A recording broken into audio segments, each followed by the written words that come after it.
Combien d'entre vous ont perdu leur temps à être fâchés? Est-ce que ça vous a fait du bien? Est-ce que ça vous a fait un petit peu de bien? Ça n'a pas changé votre ennemi non plus.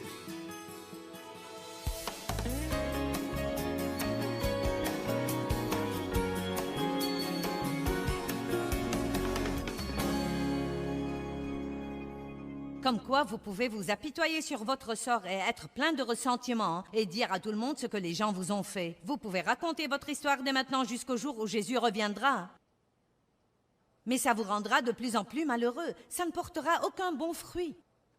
Ou bien vous pouvez vous venger de la personne dont vous devez vraiment vous venger, et c'est le diable. Et vous faites ça en étant bon envers autant de gens que vous pouvez. Vous comprenez ça?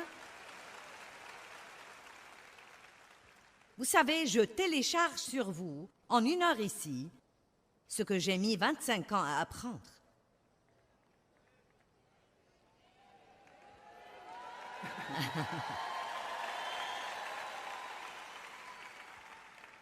J'espère vraiment que vous pourrez comprendre la puissance de ce que je vous dis. Dans Actes 10, 38, la Bible dit « Voyez comment Dieu a oint Jésus de Nazareth du Saint-Esprit et de force, et qu'il allait de lieu en lieu faisant du bien. » J'aime ça. C'est la simplicité de la vie chrétienne.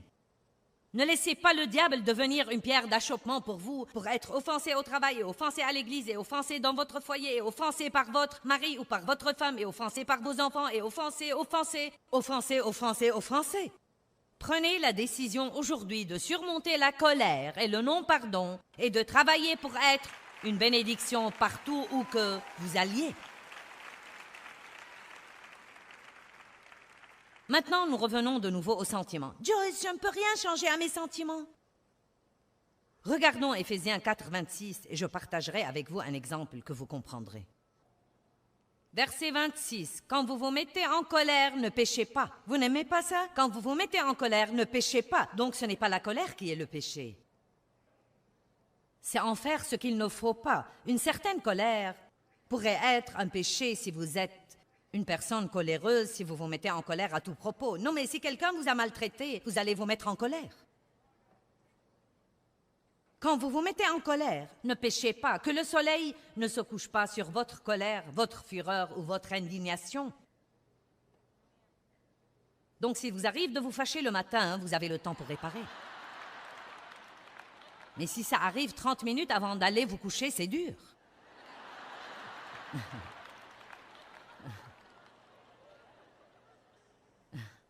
Vous savez, quand Dieu dit des choses comme ça, il ne plaisante pas. N'allez pas au lit fâché.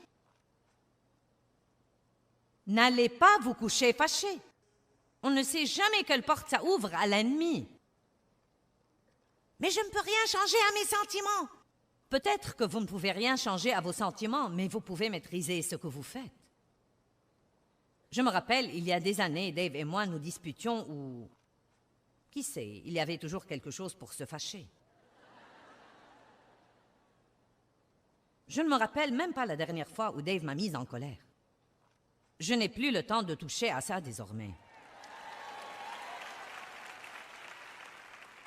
Et vous non plus, si vous voulez la vérité, vous n'avez plus de temps à perdre dans votre vie à faire ça.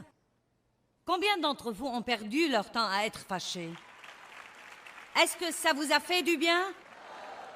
Est-ce que ça vous a fait un petit peu de bien? Ça n'a pas changé votre ennemi non plus. Bon, donc je peux me rappeler que quand je m'allongeais sur mon lit, fâché, non mais très fâché. Et Dave commençait déjà à s'assoupir. Vous savez que Dave... Et cela me rendait plus fâché. Je dormais sur le bord du matelas parce que je ne voulais surtout pas le toucher. Eh bien, ne me touche pas. Et s'il avait toute la couverture, je gelais. Parce que je ne voulais pas lui demander la couverture. Laissez-moi vous poser cette question. Il dormait, il avait de doux rêves, et j'avais froid et j'étais malheureuse. Maintenant, qui était le plus intelligent? Et voici ce que j'ai découvert. Quand j'ai commencé à apprendre de maîtriser mes émotions et de ne pas laisser ces choses me maîtriser, même pendant que j'étais toujours fâchée, je pouvais choisir, que tout le monde dise « je peux choisir ». Je pouvais choisir de me retourner et l'étreindre de son dos.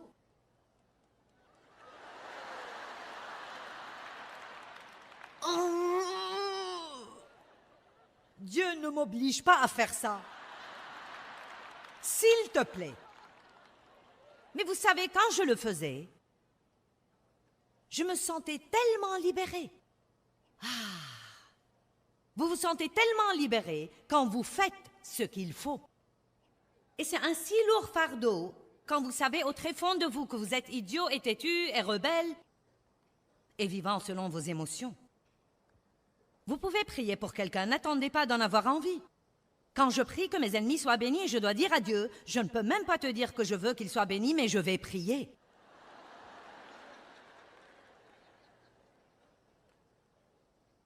Parce qu'il y a une partie de moi qui veut qu'ils soient bénis et l'autre non.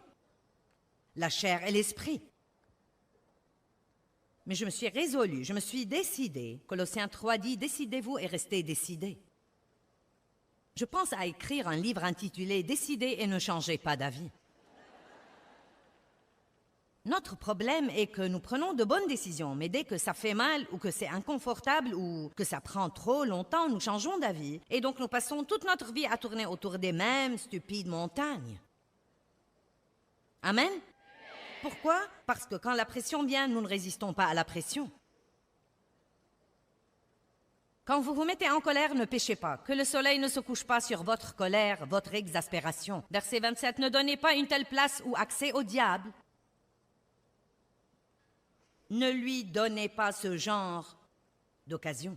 Quand vous restez fâché, quand je reste fâché, tout ce que nous faisons, c'est d'ouvrir une porte à l'ennemi dans nos vies. Quelqu'un peut dire Amen?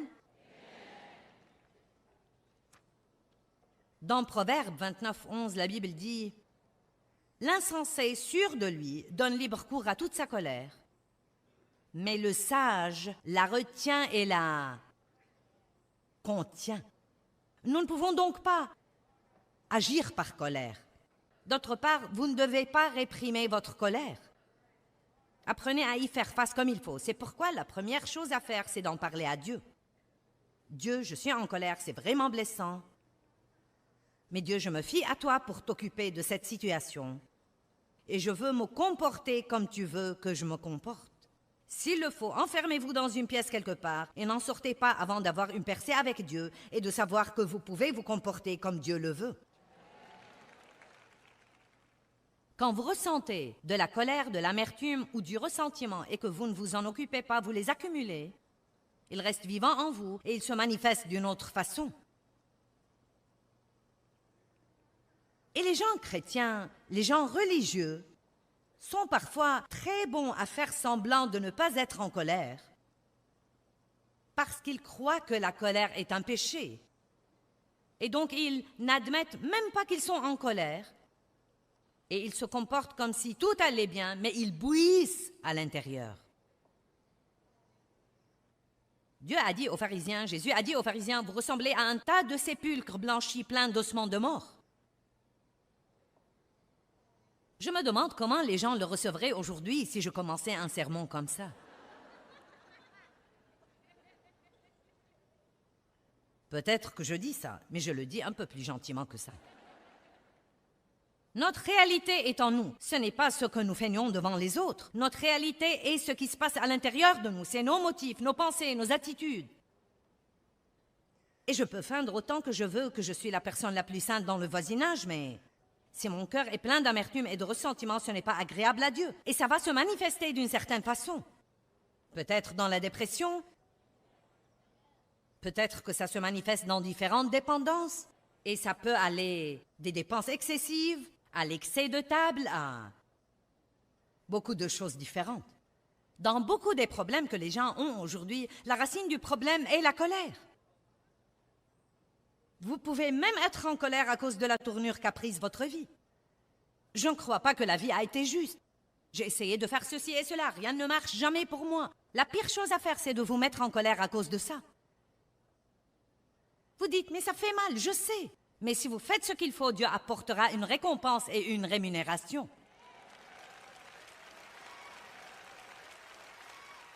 C'est pourquoi je faisais de gros efforts pour vous faire comprendre hier soir que Dieu récompense ceux qui le recherchent diligemment. Vous avez écouté de bons trucs ce week-end, et si vous les mettez en pratique, vous aurez alors une récompense incessamment. Mettons la parole en pratique et ne l'écoutons pas seulement. Certains de vous doivent abandonner l'amertume et le ressentiment ici aujourd'hui. Vous devez les laisser tomber, les abandonner, vous devez les laisser aller et vous devez prier pour les gens contre lesquels vous étiez fâchés et vous devez arrêter de médire d'eux. Oh, j'ai touché à une zone sensible. Plus vous en parlez et plus vous y pensez. Vous y pensez et vous en parlez et vous y pensez. Plus vous allez rester excité. C'est pourquoi les gens ne peuvent pas surmonter leurs maux et leurs blessures parce qu'ils ne se taisent jamais à leur sujet.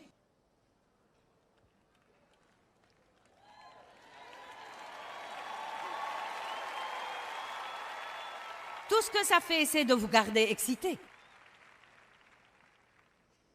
Si vous allez parler de vos problèmes, veillez à avoir un but. Je parle de choses qui me sont arrivées, mais je le fais pour aider les gens.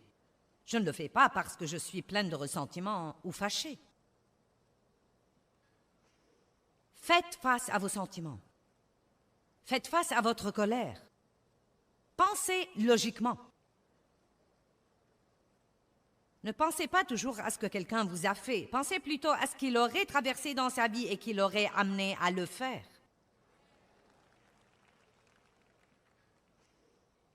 Votre capacité de choisir est ce qui vous met sur pied d'égalité avec toutes les autres personnes.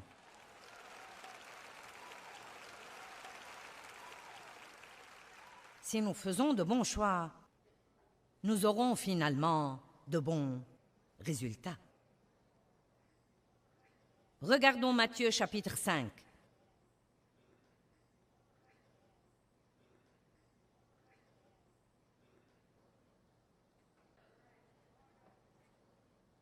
À partir du verset 10. Il dit « Béni, heureux, à envier et spirituellement prospère, dans l'état où l'enfant de Dieu régénéré se réjouit et trouve la satisfaction dans la grâce de Dieu et dans le salut. » C'est très long, mais il dit essentiellement que vous êtes vraiment bénis, quelles que soient vos conditions extérieures, quand vous êtes persécutés, pour avoir fait ce qui est bien. Bien sûr, vous n'applaudissez pas. Je comprends. Ça ressemble à quelque chose qui a du mal à rentrer. Oh, vous êtes si bénis quand vous faites ce qu'il faut et vous êtes maltraités. Nous ne pouvons même pas comprendre ça. C'est comme, je ne peux même pas faire rentrer ça. Et Dieu le savait, donc il l'a dit de nouveau. Verset 11. « Béni, heureux à envier et spirituellement prospère avec la réjouissance et la satisfaction dans la grâce de Dieu et le salut, quelles que soient vos conditions extérieures. Lorsque l'on vous insulte, lorsque l'on vous persécute et que l'on dit faussement contre vous toutes sortes de mal à cause de moi ou parce que vous essayez de me servir. » Et vous savez, les gens peuvent vous maltraiter, pas spécifiquement parce que vous êtes chrétien, mais parce que le diable travaille par eux pour essayer de vous persécuter et de vous empêcher d'avancer. Amen. Soyez heureux et suprêmement joyeux, non pas un peu joyeux, mais suprêmement joyeux, car votre récompense est grande, forte et intense dans les cieux. Car c'est ainsi en effet qu'on a persécuté les prophètes qui vous ont précédés. On a fait la même chose à Jésus. Si vous revenez et que vous lisez maintes et maintes fois l'histoire des jours qui ont précédé la crucifixion, et la crucifixion, non mais Jésus a été raillé, il a été insulté, il a été persécuté. On lui a dit et on lui a fait toutes sortes de choses ignobles, et pourtant il a dit « Père, pardonne-leur, car ils ne savent pas ce qu'ils font. » Puis il dit dans le verset 13, Vous êtes le sel de la terre, mais si le sel perd sa saveur, sa force, sa qualité, avec quoi rendra-t-on sa salinité? Il ne vaut plus rien, on le jette dehors et il est foulé aux pieds par les hommes. Maintenant, si je pouvais simplifier ceci autant que je sais le simplifier, si j'allais faire une analyse biblique là-dessus, je dirais, écoutez, quand vous êtes persécuté et maltraité et insulté et que les gens disent toutes sortes de mauvaises choses contre vous, si vous vous fâchez à cause de cela et que vous restez fâché, vous perdrez votre saveur comme chrétien et vous ne serez pas bon pour grand-chose à part aller à l'église et rentrer à la maison et aller à l'église et rentrer à la maison.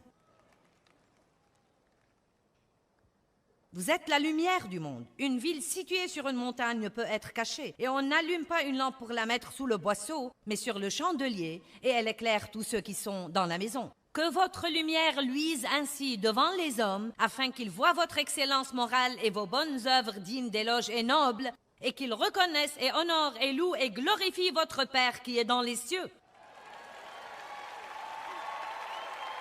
Maintenant, si nous voulons être des témoins, c'est la façon de le faire.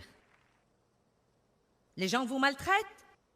Ne pensez pas à vous-même, pensez à ce qu'ils font à eux-mêmes. Priez pour eux. Demandez à Dieu de ne pas leur en tenir rigueur, mais de leur montrer la vérité, de leur ouvrir les yeux, de sauver leurs âmes perdues. Ne dites pas des choses désobligeantes sur leur compte aux autres personnes. Priez pour eux, et quand Dieu vous en donne l'occasion, soyez une bénédiction pour eux, et cela les achèvera absolument. Ils ne sauront pas quoi faire de vous, et cela peut en fait les amener finalement à recevoir Christ comme leur seul sauveur.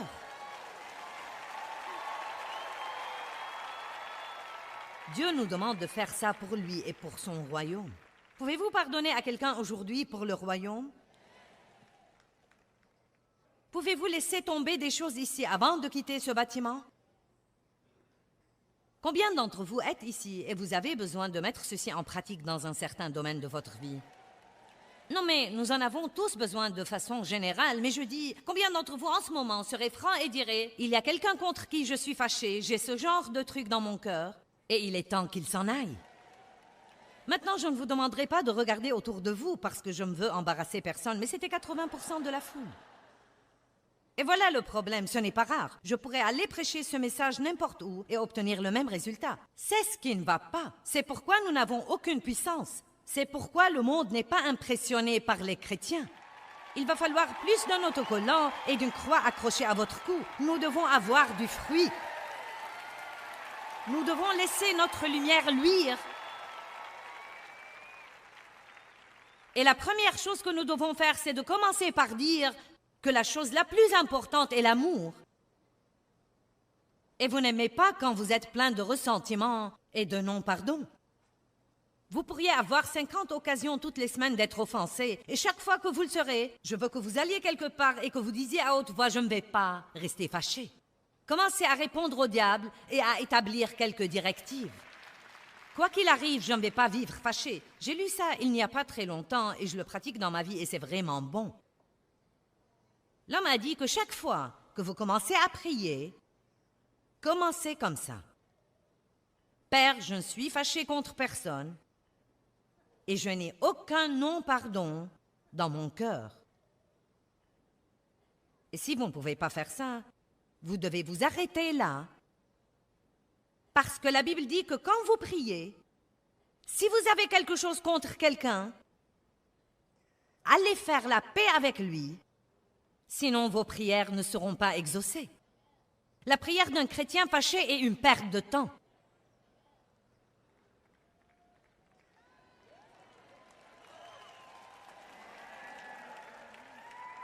Eh bien, je ne comprends pas pourquoi Dieu ne répond pas à mes prières.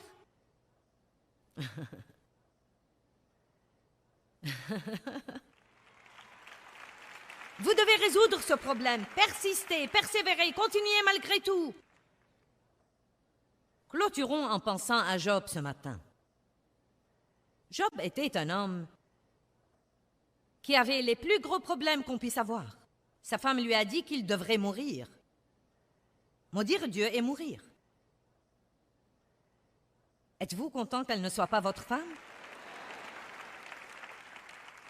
C'est plutôt dur de traverser une période où vous avez plus que jamais besoin d'encouragement et les gens autour de vous ne semblent pas comprendre ça.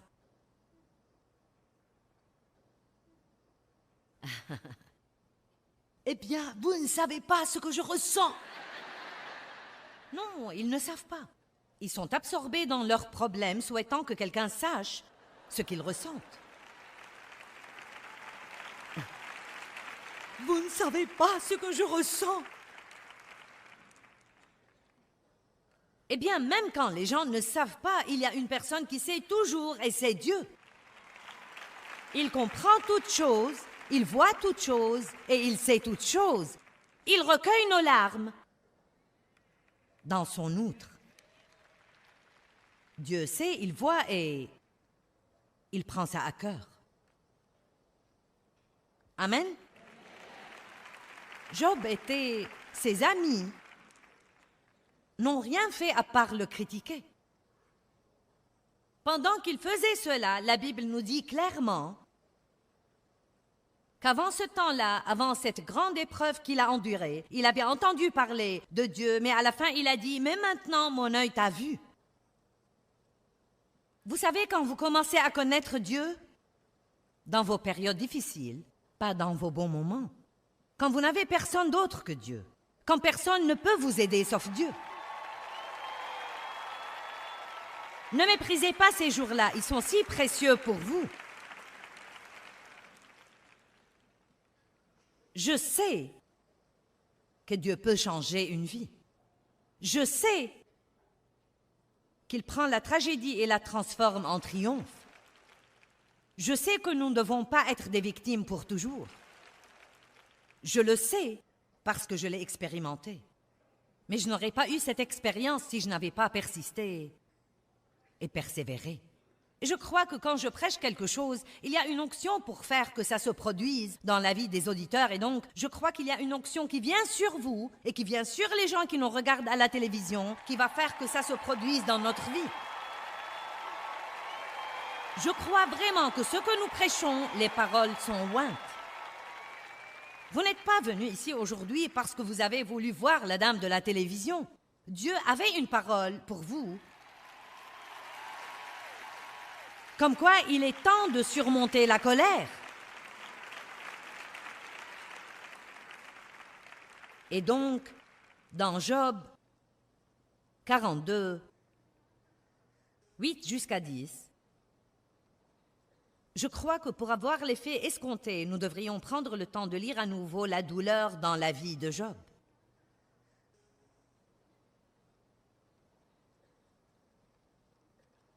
Mais Dieu a dit, et maintenant, il s'adresse aux prétendus amis de Job qui l'avaient accusé. Et maintenant, prenez pour vous 7 taureaux et 7 béliers, allez trouver mon serviteur Job, et offrez-les pour vous en holocauste, et mon serviteur Job priera pour vous.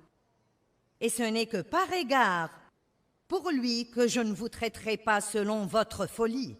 Car vous n'avez pas parlé de moi avec droiture comme l'a fait mon serviteur Job. Il a dit, allez maintenant. Selon l'Ancien Testament, il devait offrir des sacrifices animaux. Allez faire ça, et Job, mon serviteur, va prier pour vous, et vous ne serez pas châtiés pour votre stupidité. Verset 9. Et Éliphaz le Thémanite, et Bildad le Shukite, et Tsophar le Namatite. Bon sang, je suis contente d'avoir des noms différents aujourd'hui. S'en furent exécutés l'ordre du Seigneur. Vous devez comprendre ceci. Et le Seigneur accepta la prière de Job. Maintenant, êtes-vous prêts pour la finale? Et,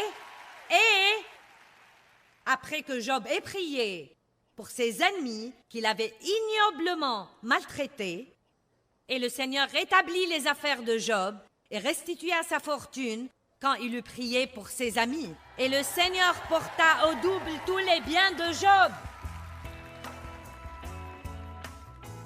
Eh bien, je prie que l'émission d'aujourd'hui vous motivera à surmonter la colère et le non-pardon. Il est temps de récupérer votre vie. Rappelez-vous que le non-pardon vous fera toujours plus de mal qu'il ne fera aux autres.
Trop souvent, nous commençons par faire ce qu'il faut.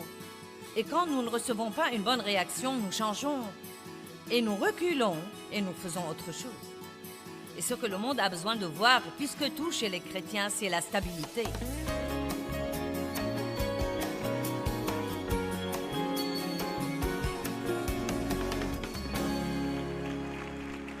Eh bien, quelqu'un peut deviner ce que je vais enseigner?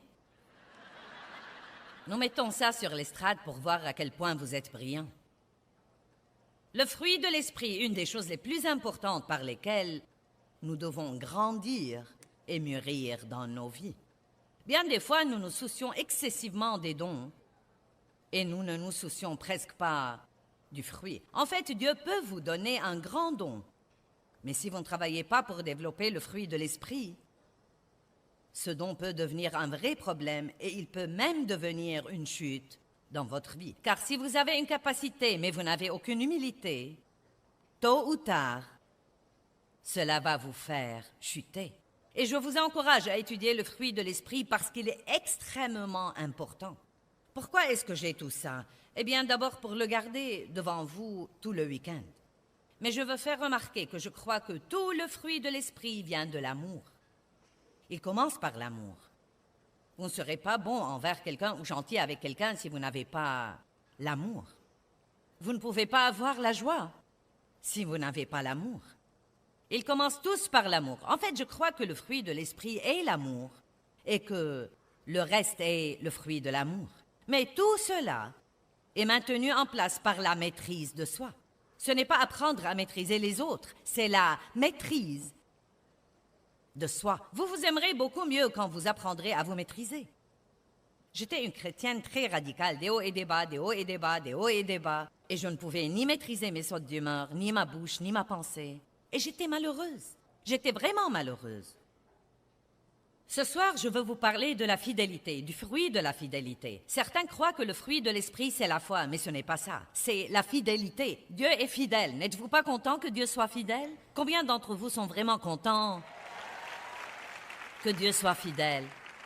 Vous savez quoi? Vous recevez en vous une semence de tout ce que Dieu est quand vous recevez Christ, qui est la semence de Dieu. Vous recevez une semence de ce que Dieu est dans votre esprit et il s'attend à ce que vous grandissiez et que vous mûrissiez et que finalement, vous deveniez comme lui. Nous ne deviendrons pas comme Dieu dans la même perfection que Dieu a, mais en tant que ses enfants, il veut que nous l'imitions. Rien ne rend un parent plus fier que de voir ses enfants se comporter comme lui. Et nous devons être fidèles comme Dieu est fidèle. Et être fidèle veut essentiellement dire que vous apprenez à faire ce qu'il faut tout le temps. Non pas une partie du temps, vous le faites tout le temps. Il y a un verset merveilleux dans 2 Timothée 2,13, et je voudrais que nous commencions là. Père, nous te remercions pour la parole ce soir et nous prions qu'elle nous incite à être fidèles. Si nous sommes infidèles, si nous ne croyons pas et que nous lui sommes infidèles, il demeure fidèle à sa promesse et à sa parole et à son caractère pur. J'aime cette partie. Il ne peut se renier lui-même. Donc, Dieu est ce qu'il est. Il est fidèle, il est amour. Et même quand nous sommes infidèles, Dieu reste toujours fidèle. J'aime vraiment ça parce qu'il signifie que Dieu ne change jamais. Quoi que nous fassions, il est toujours ce qu'il est. Et je veux vous faire comprendre ce soir que nous devons arrêter de laisser ce que font les autres nous changer ou ce qu'ils ne font pas nous changer. Nous devons prendre la décision de marcher dans le fruit de l'esprit, non seulement quand nous avons un bon résultat ou quand nous recevons une bonne réaction des autres, mais nous devons être ce que Dieu veut que nous soyons tout le temps, quel que soit le résultat que nous avons. Par exemple, vous devriez peut-être aimer quelqu'un qui est peu affectueux pendant longtemps avant d'avoir un bon résultat.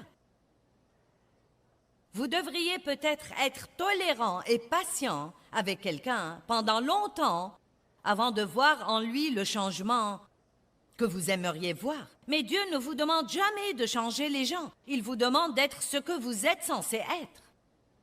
Et notre récompense ne vient pas parce qu'il change, elle vient parce que nous ne changeons pas.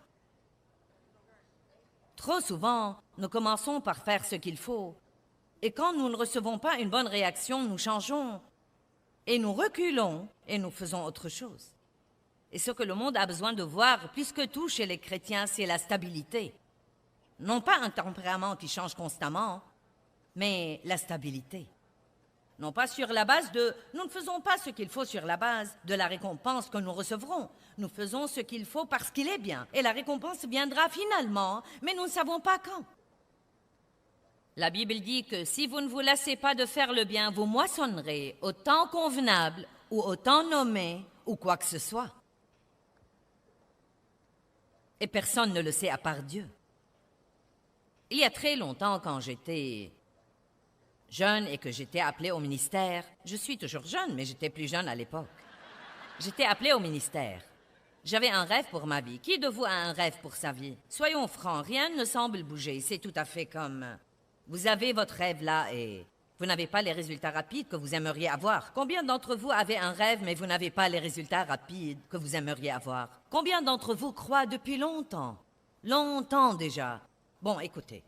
Eh bien, la Bible dit que Dieu n'est pas lent, mais il n'est certainement pas pressé non plus. Il n'est jamais en retard, mais il n'est pas en avance non plus. Et donc, on me citait ce verset tout le temps pour m'encourager. Ne nous lassons pas de faire le bien, car nous moissonnerons au temps convenable si nous ne nous relâchons pas. Vous savez, les toutes premières fois, c'était agréable. Je l'ai pris comme un encouragement et j'ai pensé, Dieu soit loué. Une autre semaine, un autre jour, un autre mois. Ensuite, ça a plutôt commencé à m'irriter. Car j'ai continué à l'écouter. Un soir, j'étais dans une réunion d'église.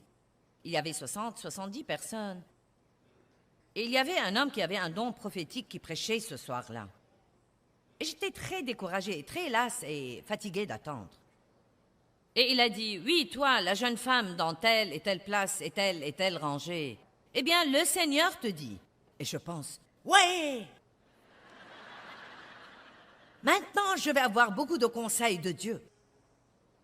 Et lève-toi, veux-tu te lever, s'il te plaît? Je me suis levée. Ne nous lassons pas de faire le bien, car nous moissonnerons au temps convenable si nous ne nous relâchons pas. Non, mais ça m'a en fait exaspérée. Vous savez, j'ai eu presque envie de le frapper. J'étais comme, est-ce que c'est tout ce qu'on doit jamais me dire? Dieu, est-ce que c'est tout ce que tu dois jamais me dire? Et donc, je me souviens qu'il y avait un parking rocailleux, un parking de gravier à l'église. Et quand je suis partie, je donnais des coups de pied au gravier. Ne nous lassons pas de faire le bien, car nous moissonnerons au temps convenable si nous ne nous relâchons pas. Et finalement, j'ai dit, Dieu, qu'est-ce que cela veut dire? Et j'ai entendu le Seigneur dire si doucement, juste continue à continuer. Juste continue à continuer. Et vous savez, même quand vous n'avez pas encore le résultat que vous aimeriez avoir, c'est très important de continuer à faire ce que vous savez faire. Ce qui nous arrive quand nous sommes découragés et opprimés, c'est que nous arrêtons de faire tout ce qui est bien et nous perdons beaucoup de terrain. Et Dieu ne veut pas que nous fassions ça. Il veut que nous tenions ferme dans la tempête, dans ces moments de découragement. La fidélité est une merveilleuse chose. C'est une merveilleuse chose. Quand mon mari a été confirmé à l'âge de 12 ans à l'église luthérienne, on lui a donné un verset de vie, et le sien était « Sois fidèle jusqu'à la mort, et je te donnerai la couronne de vie ». Vous savez, Dieu ne nous demande pas autant que nous croyons qu'il nous demande parfois, mais je crois qu'il exige que nous soyons fidèles. Et être fidèle veut dire que vous faites de votre mieux pour vous comporter comme Dieu veut que vous vous comportiez et que vous faites ce qui est bien. La Bible dit, celui donc qui sait faire ce qui est bien et ne le fait pas commet un péché. Et je peux dire que Dave a été un homme fidèle. Ça fait 45 ans que nous sommes mariés et il m'a été fidèle comme sa femme. Dave ne m'a jamais trompé avec une autre femme. Il a été fidèle et il a travaillé dur toute sa vie. Il a été fidèle dans sa stabilité et fidèle dans son exemple. Il est en fait un des hommes les plus stables et fidèles que je connaisse. Et vous savez, Dave est si fidèle qu'il ne regarde même pas les autres femmes. Non, mais je lui ai dit un jour, « Oh, n'est-ce pas qu'elle est très belle ?» Et il m'a dit, « Je ne sais pas, je ne prête attention à aucune femme à part toi. »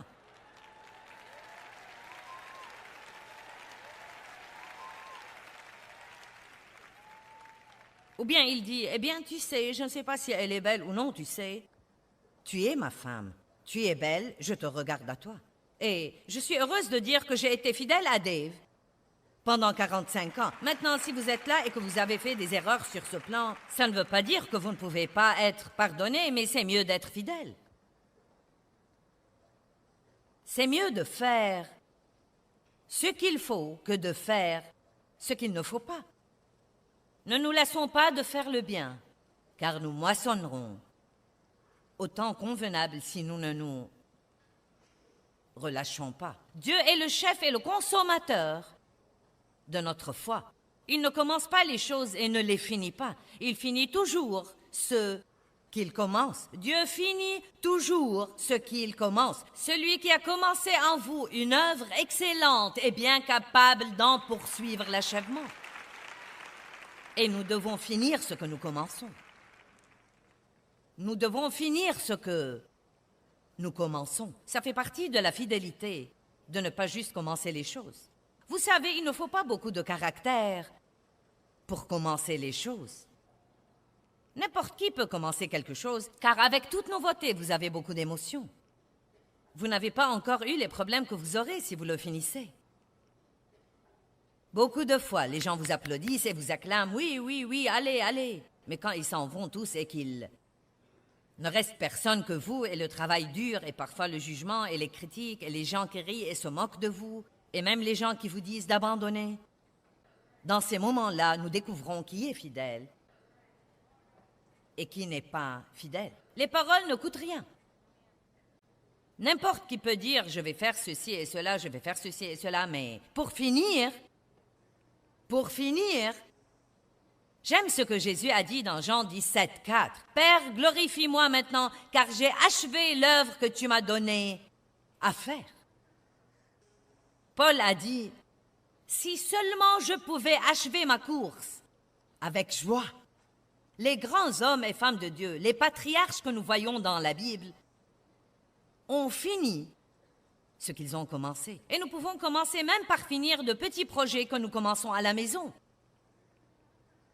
Tout commence à la maison, vous savez? Tout commence à la maison derrière les portes fermées. Nous ne pouvons jamais avoir de grands succès en public si nous n'avons pas de petits succès derrière les portes fermées. Nous ne pouvons jamais faire quelque chose de grand devant quelqu'un à moins de faire de grandes choses. Bien qu'elles soient de petites choses, elles sont toujours grandes pour Dieu quand personne ne nous voit à part Dieu. La Bible dit que Moïse était fidèle dans toute la maison de Dieu. Il était un homme fidèle. Il était l'homme le plus doux sur la surface de la terre quand Dieu l'a appelé. Le plus humble, le plus doux et le plus fidèle. Ce fruit a joué en sa faveur. Mais vous savez où il l'a eu? Non pas en étant le grand leader des Israélites, mais dans un trou perdu pendant 40 ans. On n'apprend rien sur Moïse pendant ces 40 ans. Il a été caché par Dieu pendant 40 ans. Dieu seul sait tout ce qu'il a enduré là-bas, mais c'est là où il a appris la fidélité. Il a été là 14 600 jours, 40 ans. J'ai fait le calcul car je crois que nous ne le comprenons pas parfois. 40 années. 40 années dans le désert. 40 années à mener les Israélites dans le désert. J'espère que Dieu a surmonté le truc de 40 ans et peut-être... Maintenant, dans ces derniers jours, il fait avancer les choses plus vite et nous pouvons les avoir plus vite. C'est si facile de voir où quelqu'un en est, mais nous n'imaginons pas ce que ça lui a coûté pour y arriver. C'est pourquoi ça m'irrite vraiment quand les gens jugent des gens qui réussissent quand ils n'ont aucune idée de ce que ça leur a coûté pour arriver là où ils sont. Et je dis toujours, ne jalousez jamais quelqu'un pour ce qu'il a si vous ne voulez pas faire ce qu'il a fait pour l'avoir. Amen. Vous savez ce qu'est la fidélité? La fidélité veut dire que vous savez ce que Dieu vous dit de faire et que vous le faites encore et encore, encore et encore, encore et encore, encore et encore, encore et encore, encore et encore, encore et encore, encore et encore et encore et encore et encore.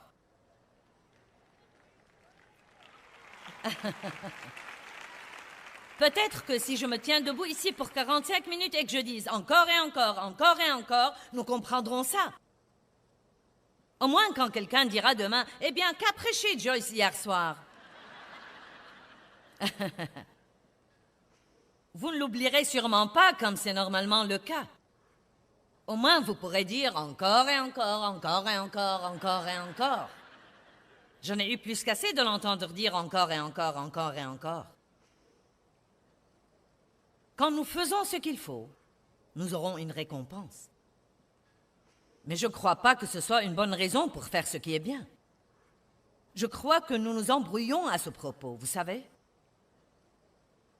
Quand vous donnez, Dieu vous bénira vraiment. Mais ce n'est pas une raison pour donner. Je crois que la raison pour donner, c'est d'obéir à Dieu et d'être une bénédiction. Car je crois que nos motifs sont très importants. Ne donnons jamais à quelqu'un un cadeau pour recevoir un cadeau. Donc, nous ne devons pas faire ce qu'il faut pour obliger quelqu'un d'autre à faire ce qu'il faut. Nous devons faire ce qu'il faut parce que c'est la bonne chose à faire. Et nous n'allons pas le faire une fois ou deux fois ou 4 fois ou 10 fois. Nous allons le faire jusqu'à la fin de nos jours. Quel que soit le résultat que nous avons, nous allons être ce que nous sommes. Vous vous rappelez dans le verset que j'ai lu dans Timothée, il dit « Dieu ne peut renier sa nature ». Donc même quand nous sommes infidèles, il reste fidèle parce qu'il ne peut pas se renier lui-même. Et je crois que nous devons devenir quelque chose plutôt que de faire quelque chose et ensuite ne pas faire quelque chose et ensuite faire quelque chose et ne pas faire quelque chose. Écoutez-moi, car si vous ne vous rappelez rien de ce que j'ai dit, je veux que vous vous rappeliez ceci. Ce n'est pas ce que nous faisons une fois qui apporte la victoire dans nos vies.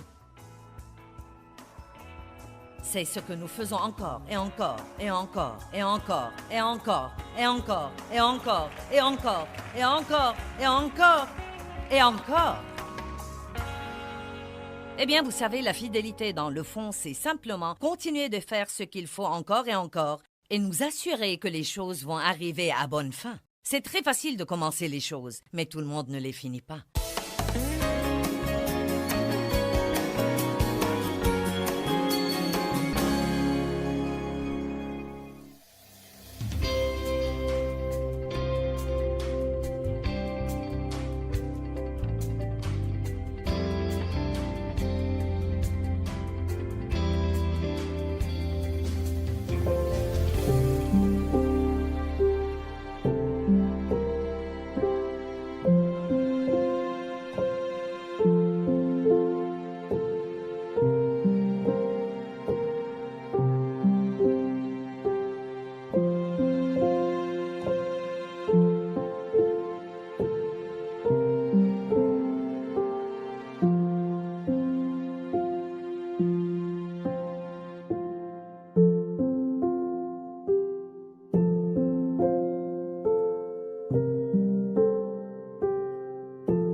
premières années de ma vie sérieuse avec Dieu, nous payons toujours la dîme, Deb et moi, parce qu'il savait faire ça.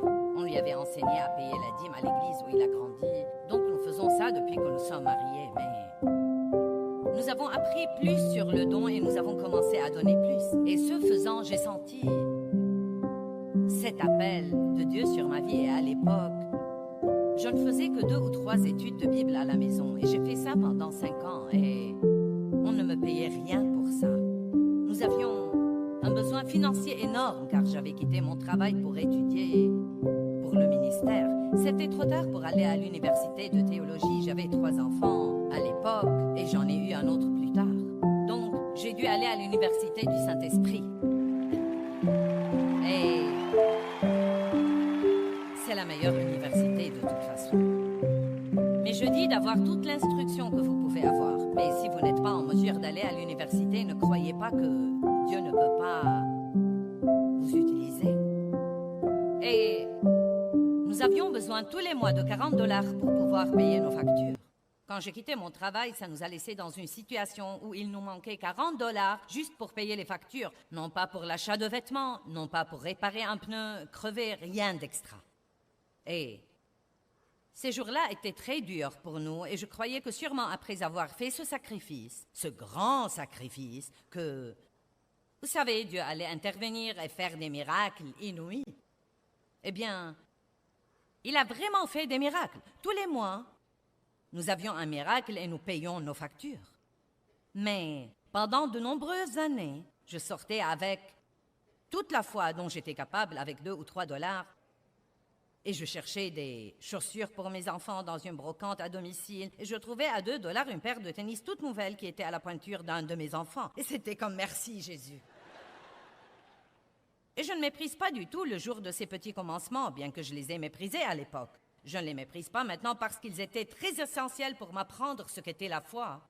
Et pour voir la fidélité de Dieu qui assurait ces choses dont j'avais besoin. Mais je n'avais pas à l'époque des engagements pour prêcher. Je n'avais jamais prêché nulle part en dehors de ces 2 petites études de Bible à la maison. Et je voulais tellement avoir l'occasion de prêcher. Et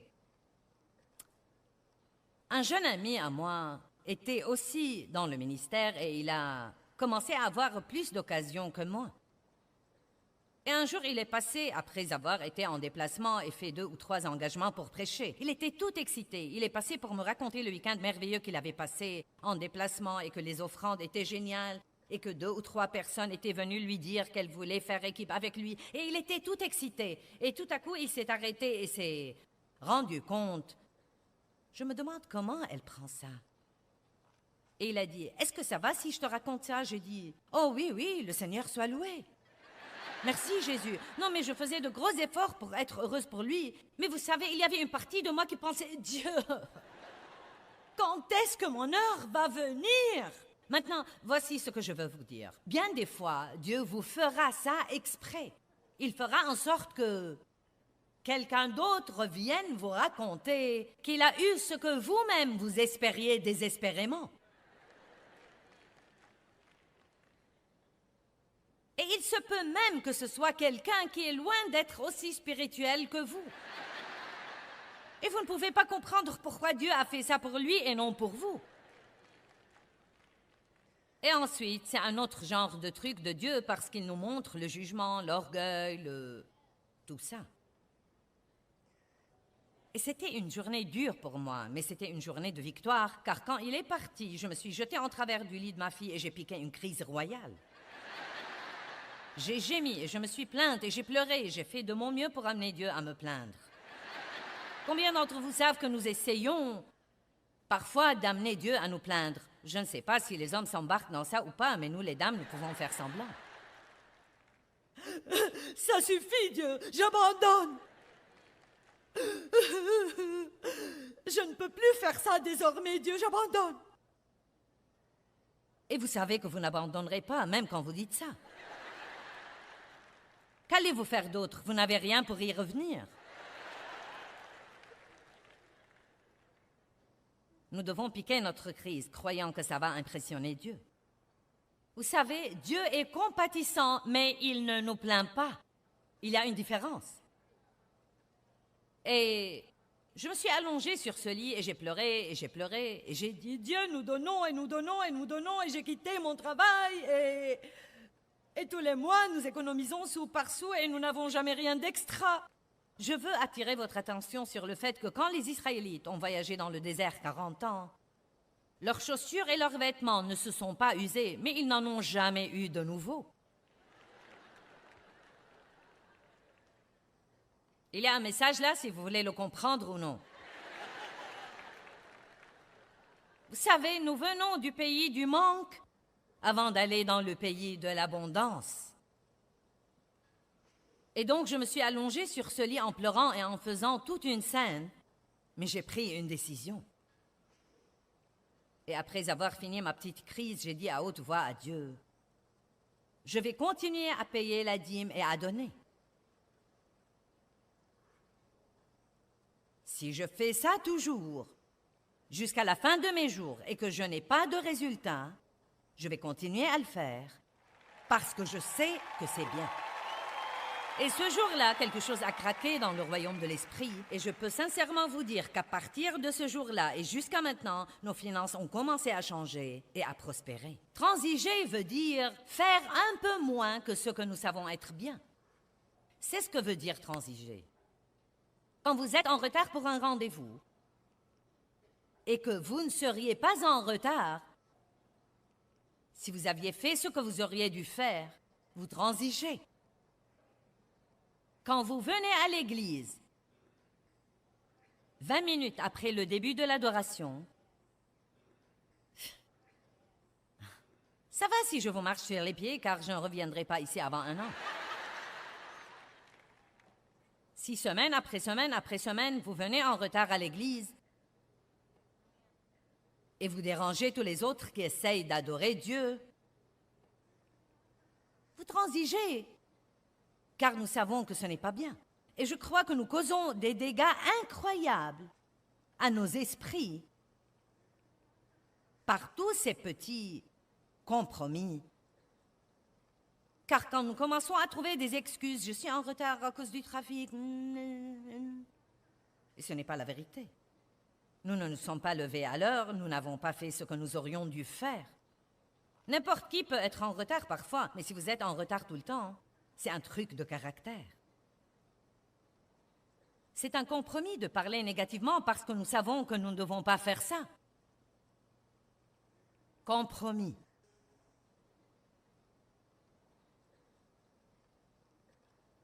Comment traitez-vous les gens? Nous moissonnons ce que nous semons. Si vous mangez trop, vous pèserez lourd. Si vous dépensez trop, vous vous endetterez, je peux le promettre. Si vous ne nettoyez pas la maison, elle se salira. Et si vous transigez, si je transige, nous ne moissonnerons pas toute la récompense que Dieu nous réserve. Cela ne veut pas dire que Dieu ne sera pas bon envers nous et que nous n'aurons pas une relation avec Dieu et que nous n'irons pas au ciel. J'étudiais Marc 4 en venant ici aujourd'hui et il parle du même genre de semence. Et la Bible va très loin dans cette parabole pour dire « Et une partie de la même semence a été semée dans un endroit rocailleux. Et une partie de la même semence a été semée dans un autre genre de terre. Et une partie de la même semence a été semée dans un autre genre de terre. Et une partie de la même semence a été semée dans une bonne terre bien adaptée. Mais même quand cette semence a été semée dans la bonne terre, elle n'a pas rapporté la même chose dans la vie de tout le monde. Il dit l'un 30 et l'un 60 et l'un même a rapporté 100 fois. Eh bien, j'aime être informée sur ces trucs. J'y ai pensé pendant quelque temps. Si la terre était bonne et que la semence était la même, pourquoi certains ont rapporté 30 et certains 60 et d'autres 100? Je crois de tout mon cœur que ça dépend des compromis que ces gens ont faits dans leur vie.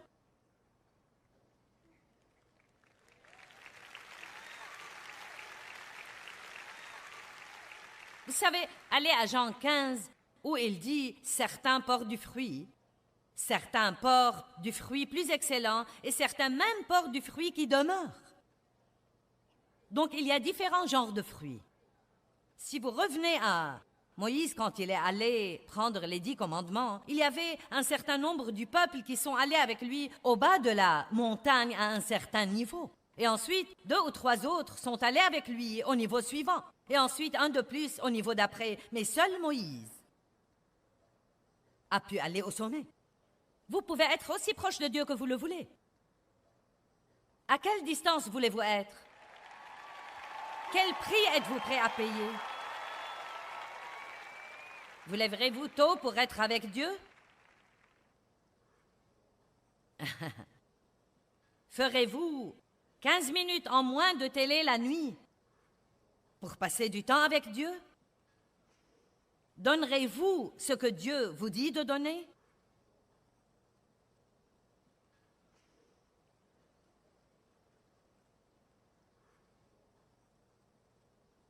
À quelle profondeur irez-vous? Voulez-vous être un chrétien qui rapporte 30 ou 60 ou 100? Disons que tout le monde ici ait une bonne terre. Nous ne nous embarquerons même pas dans la terre rocailleuse dure. Je veux faire un enseignement détaillé là-dessus l'année prochaine. Mais il est très évident que nous avons des décisions à prendre. Vous pouvez transiger un peu et vous en tirer, mais savoir faire le bien et ne pas le faire, c'est péché. Et quand nous transigeons, nous n'aurons pas la récompense complète que Dieu nous réserve. Ce serait complètement injuste à votre égard si tout ce que je fais était de me tenir debout ici et vous dire que Dieu veut vous bénir et de ne pas vous dire que la bénédiction entraîne une responsabilité.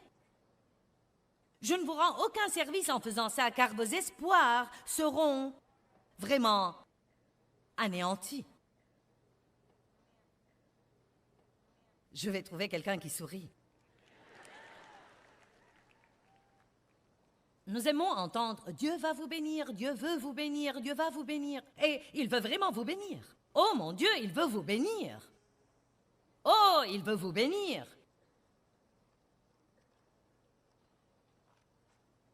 Mais vous devez être responsable.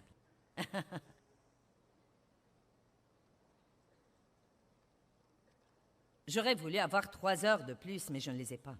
Mais j'ai assez longtemps pour causer quand même des dégâts là-bas.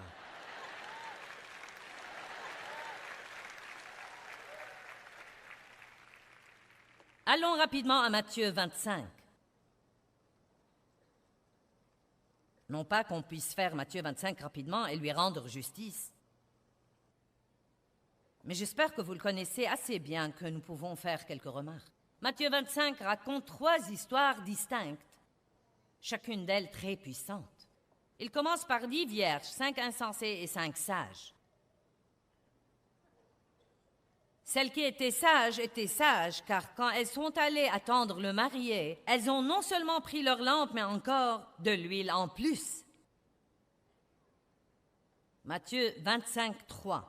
Les insensés, en prenant leur lampe, ne prirent pas d'huile en plus avec elles. Un chrétien insensé ne fera jamais rien en plus. Il fait juste le strict minimum. Il se glisse par la porte du travail à 8 heures. Vous pointez à 8h01. Vous courez au bureau. La vérité est que vous commencez à travailler à 8h15, mais vous voulez être payé dès 8h.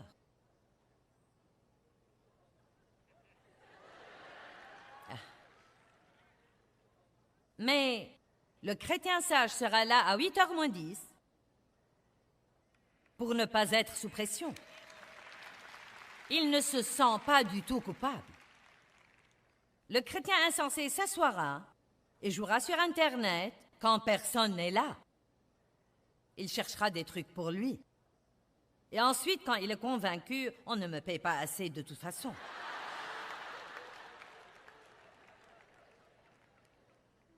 Et vous allez ensuite à l'église et peut-être même vous payer la dîme. Les choses n'arrivent pas pour vous comme vous voulez qu'elles arrivent, mais il y a eu un compromis. Vous aviez besoin que je vienne vous secouer un peu, amen?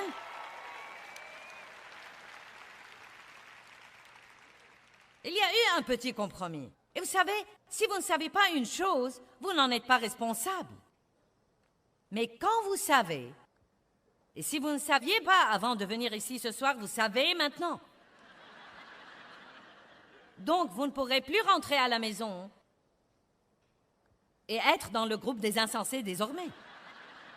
Ce n'est pas ce que vous faites comme il faut une fois, mais ce que vous faites comme il faut encore et encore et encore et encore et encore et encore et encore. C'est surtout ce que nous faisons comme il faut quand personne ne nous voit, mais il y a toujours quelqu'un qui nous voit car Dieu voit toutes choses. Et quand nous apprenons à faire ce qu'il faut pour Dieu et non seulement pour avoir un bon résultat, nous devons faire ce qu'il faut pour Dieu et non seulement pour avoir un bon résultat. Vous connaissez donc l'histoire des vierges. Le marié est venu et celles qui n'ont pas apporté d'huile en plus, leur lampe s'éteignait. Donc elles voulaient prendre de l'huile des sages qui avaient apporté de l'huile en plus. C'est toujours comme ça. Je n'ai pas fait ce qu'il fallait faire, donne-moi un peu de la tienne.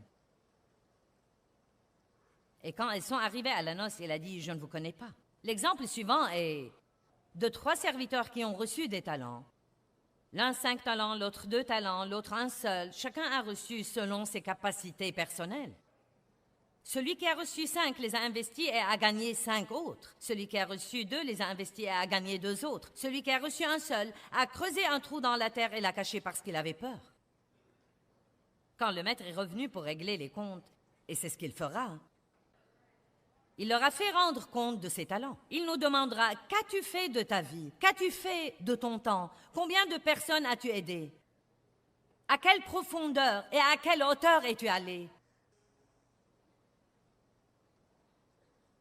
Ça n'a rien à voir avec le salut. Vous êtes sauvés parce que vous croyez en Christ. Je parle de la récompense. Celui qui a pris ses talents et en a gagné 5 autres, le maître lui a dit, et j'aime ça, nous allons regarder Matthieu 25, 23. Et ce devrait être ce que chacun de nous veut entendre finalement. Son maître lui a dit, c'est bien, bon, honorable, admirable et fidèle serviteur. Tu as été fidèle et digne de confiance en peu de choses. Je t'établirai sur beaucoup. Maintenant, écoutez ça, et c'est la partie que j'aime. Entre et partage la joie, le plaisir, la béatitude dont jouit ton maître. Qui voudrait avoir le même genre de joie que Dieu a? Vous savez, c'est vrai que certains de ceux qui m'écoutent en ce moment, même s'ils ne sont pas ici, ceux qui me regardent à la télé, vous avez peut-être perdu votre joie parce que vous n'avez pas été fidèle. Vous avez peut-être fait un peu de ce qu'il faut et un peu de ce qu'il ne faut pas. Vous avez transigé et fait un peu moins que ce que vous savez être bien. Peut-être même vous avez fait ça parce que ceux que vous connaissez le font. Quand vous comparaîtrez devant Dieu, il ne vous demandera pas des autres. Chacun rendra compte pour lui-même. Est-ce que ça aide quelqu'un?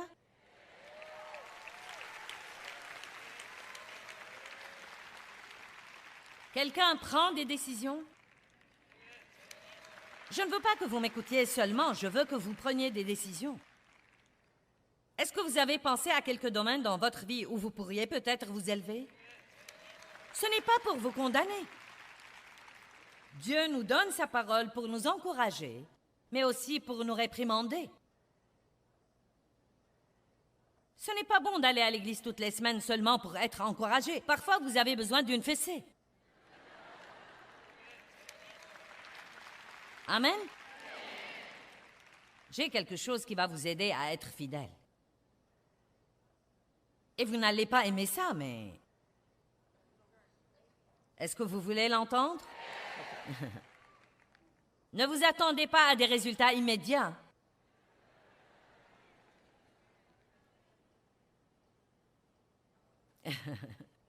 Car quand vous commencez quelque chose avec Dieu et que vous vous attendez à des progrès immédiats, vous vous préparez pour la déception. La Bible dit que Dieu nous délivre de nos ennemis petit à petit. de gloire en gloire. La publicité dans le monde n'aide à rien non plus. Il y a les pubs les plus stupides à la télé. Prenez cette pilule un jour et regardez la graisse fondre complètement. J'aurais aimé avoir l'argent que les gens payent pour ces choses-là. Achetez cette machine, tenez-vous dessus. C'est tout ce que vous devez faire et elle vous débarrassera de toutes vos graisses. Allez, vous avez la sagesse de Dieu. Combien de machines avez-vous chez vous et vous avez toujours la graisse? J'ai essayé une ceinture que vous mettez autour de vous et ça... Ça n'a fait que me rendre nerveuse. Non, mais c'était comme... Aucune graisse n'est partie. J'aime celle-ci. Utilisez cette nouvelle crème et les rides disparaîtront immédiatement.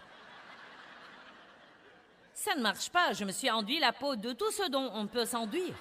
Il y a une crème dont vous pouvez vous enduire et elle vous débarrassera de la cellulite. Une crème dont vous pouvez vous enduire et elle vous débarrassera des rides. Il y a les crèmes qui vous éclaircissent le teint. Il y a toutes sortes de trucs. Achetez cette voiture et sentez-vous bien immédiatement. Puis vous réalisez que vous avez fait des paiements pour 3 ans et qu'il vous reste 4 ans. À ce moment-là, vous réalisez que la voiture de 30 000 vous a coûté 130 000 $ d'intérêt. Et maintenant, vous vous sentez plutôt stupide. Et j'aime celle-ci. Ça, c'est le comble.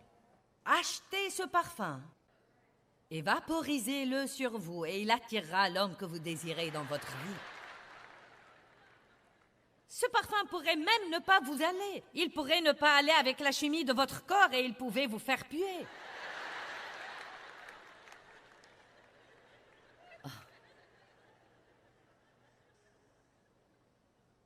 Ah, eh bien.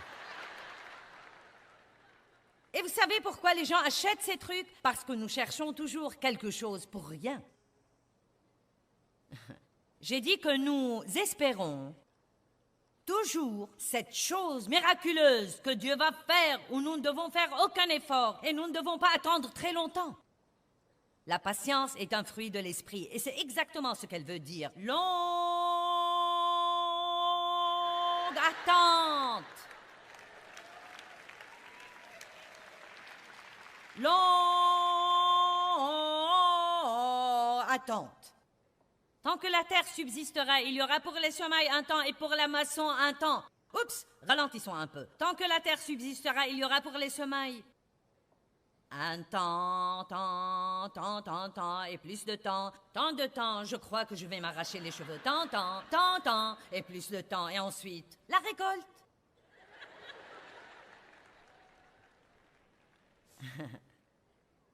Allez, nous devons nous fortifier dans le Seigneur et par sa force puissante. Décidez que vous n'allez pas abandonner. Jamais abandonner. Que vous allez mener les choses à bonne fin. Que vous irez jusqu'au bout avec Dieu. Et même si vous n'obtenez jamais une seule chose de ce que vous voulez, vous serez toujours fidèle à Dieu. Pouvons-nous faire ça, même s'il n'y a pas une seule chose? Nous serons toujours fidèles à Dieu. Le fruit de la fidélité est un beau fruit à développer. Soyez un ami fidèle. Soyez fidèle dans votre travail. Cela ne veut pas dire que vous ne pouvez jamais quitter, mais pendant que vous êtes là, soyez fidèle. Jean 17,4 dit « Je t'ai glorifié sur la terre en achevant l'œuvre que tu m'as donné à faire. » Jésus a dit ça à son Père céleste. Je crois que beaucoup de temps, quand il y a un problème ou un désastre ou quelqu'un qui souffre, tout le monde se précipite pour aider au départ.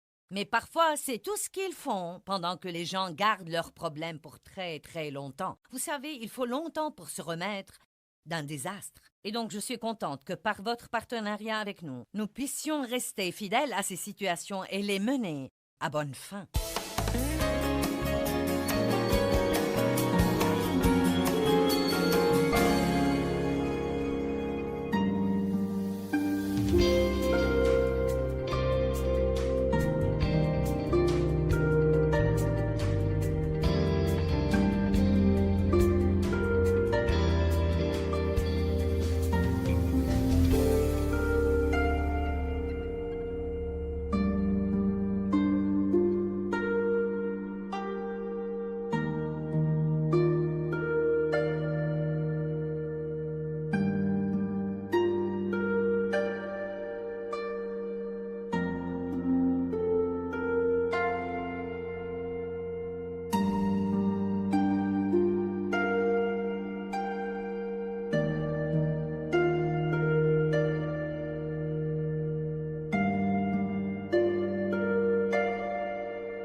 xưa mình là của nhau, thế nhưng đâu rồi? Trong giấc mơ của người giờ đây có anh không, người hỡi? Bao đắm say ta có bên người còn đâu, ngàn tuyết trắng mùa đông khóc nhau, nhìn từng con phố ngày xưa vắng lặng, nhìn làn tuyết trắng buồn sẽ có hoài. Ngày xưa ấy một lần lầm lỡ, thế nhưng lại đau vì ta mất nhau.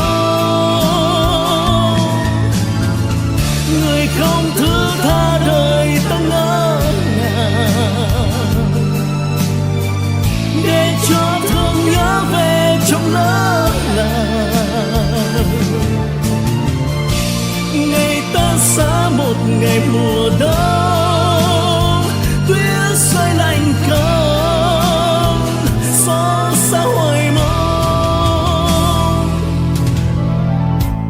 Bóng tuyết rơi một đời tạ tới, đóng băng